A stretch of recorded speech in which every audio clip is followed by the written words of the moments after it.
BNP কর্তৃক হামলার প্রতিবাদে আজ জোহর নামাজের পরে কিন্তু ঢাকার শিবিরের যেই বায়তুল মোকাররম উত্তর গেট থেকে যে বিশাল বিক্ষোভ মিছিল সেটি কিন্তু দেখা যাচ্ছে। তারা এই মুহূর্তে কিন্তু বিক্ষোভ মিছিলটি বায়তুল মোকাররম থেকে শুরু হয়ে পল্টন মোড় হয়ে প্রেস ক্লাব পার হয়ে কিন্তু তারা ক্রমান্বয়ে শাহবাগের দিকে এগিয়ে যাচ্ছে এবং সেই মিছিলটি কিন্তু এই মুহূর্তে কিন্তু তাদের যেই মৎস্য ভবন রয়েছে সেই মৎস্য ভবন থেকে তারা এগিয়ে আসে। দর্শক যেই জানিয়ে রাখি, গতকাল কিন্তু শিবিরের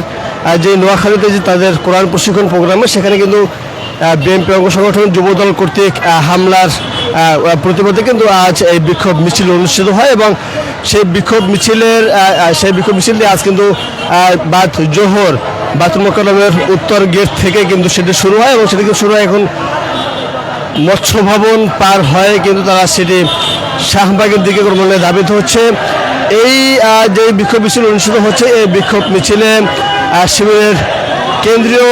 নেতৃবৃন্দ রয়েছেন এবং ঢাকা যে মহানগরগুলো রয়েছে শিবিরের যে সাংগঠনিক যে তাদের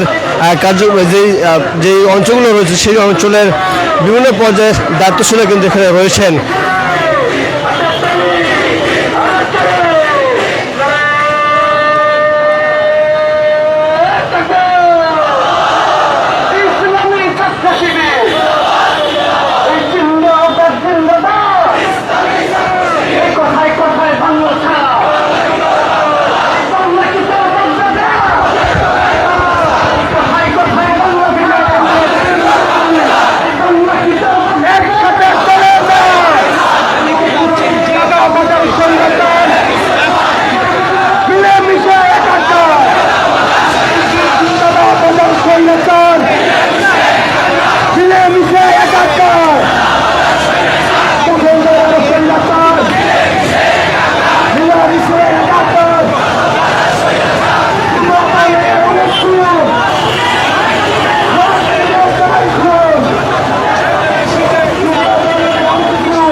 শিবিরের কোরআন প্রোগ্রামে হামলার প্রতিবাদে কিন্তু আজ এই বিক্ষোভ মিছিলটি বায়তুল মোকাররমের উত্তর গেট থেকে শুরু হয়। সেটি কিন্তু ক্রমান্বয়ে এখন press club Paltan press club পার হয়ে সেটি কিন্তু এখন মৎস্য ভবন পার হয়। ক্রমান্বয়ে কিন্তু সেটি মৎস্য ভবন পার হয়ে সেটি কিন্তু এখন শাহবাগের দিকে এগিয়ে যাচ্ছে এবং এই শিবিরের যে বিক্ষোভ মিছিলটি এই বিক্ষোভ মিছিলে তাদের ঢাকার যে অঞ্চলগুলো রয়েছে সেই সকল অঞ্চলের নেতাকর্মীরা এতে উপস্থিত রয়েছে বলে এমনটি কিন্তু জানা গেছে। তারা বলছেন যে শিক্ষা এবং যেই বিষয়গুলো রয়েছে শিক্ষা এবং সন্ত্রাসের সাথে চলে না, এই স্লোগান সহ তারা বিভিন্ন স্লোগান দিয়ে তাদের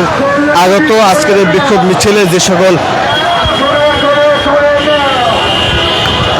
নেতাকর্মীরা এখানে এসেছেন তাদের বিভিন্ন পর্যায়ে নেতাকর্মীরা তাদের কিন্তু উজ্জীবিত রাখার চেষ্টা করছেন এবং তারা বলছেন যে সন্ত্রাসীদের আস্তানা এই বাংলা হবে না সহ বিভিন্ন স্লোগান দিয়ে কিন্তু তারা আজকে যে তাদের যে বিক্ষোভ মিছিলটি কোরআন প্রশিক্ষণ প্রোগ্রামে হামলার প্রতিবাদে তাদের যেই বিক্ষোভ মিছিল সেটা কিন্তু ইতিমধ্যে তারা মৎস্য ভবন পার হয়ে ক্রমান্বয়ে শাহবাগ দিকে তারা এগিয়ে যাচ্ছে এবং এই বিক্ষোভ মিছিলটি তারা শাহবাগ গিয়ে সংক্ষিপ্ত সমাবেশের মাধ্যমে তারা আজকের এই বিক্ষোভ মিছিলটি শেষ করবে বলে আমাদের কিন্তু জানা যায়। এই বিক্ষোভ মিছিলটি আজ তারা জোহর করে বায়তুল মোকাররমের উত্তর গেট থেকে কিন্তু বিক্ষোভ মিছিলটি তারা শুরু করে এবং সেই বিক্ষোভ মিছিলটা সেখান থেকে শুরু করে তারা পল্টন প্রেস ক্লাব পার হয়ে মৎস্য ভবন পার হয়ে শাহবাগে এগিয়ে যাচ্ছে এবং এই মিছিলটি কিন্তু আজ গতকালকে হামলার পরে আজ দুপুরের পরে যখন সে বিক্ষোভ মিছিল অনুষ্ঠিত হয়। আমি জানি রাখি গতকালকে হামলার পরে কিন্তু তাৎক্ষণিকভাবে ঢাকা বিশ্ববিদ্যালয়ের শিক্ষার্থীরা কিন্তু গতকাল রাতেই ঢাকা বিশ্ববিদ্যালয়ে মানববন্ধন করে এবং সেখানে কিন্তু মানুষজন সেখানে কিন্তু বেশ ভালো অংশগ্রহণ করে বলে এমনও কিন্তু দেখা গেছে। গতকালকে রাতে যেই প্রোগ্রাম হয়েছিল ঢাকা বিশ্ববিদ্যালয়ের সাধারণ শিক্ষার্থী ব্যানারে সেখানে প্রোগ্রামের পরে আজ শিবিরের রাজনৈতিক বেলায় কিন্তু এই প্রোগ্রামটা হয়েছে এবং সেটা কিন্তু ঢাকা মহানগরের সকল মহানগর মধ্যে কিন্তু হয়েছে। সেটা বেতন প্রোগ্রাম মোতাবেক থেকে শুরু করে পল্টন প্রেস ক্লাব, মৎস্য ভবন পার হয়ে শাহবাগ গিয়ে সংক্ষিপ্ত সমাবেশের মাধ্যমে শিবিরের আজকের যে প্রোগ্রাম সেটা কিন্তু শেষ হয় বলে এমনই কিন্তু জানা গেছে। শুধু দেখাচ্ছিলাম কোরআন নোয়াখালীতে শিবিরের কোরআন প্রোগ্রামে হামলার প্রতিবাদে যেই বিক্ষোভ মিছিলটি ঢাকায় অনুষ্ঠিত করবে সেটা কিন্তু সর্বশেষ অবস্থা দেখার চেষ্টা করছিলাম।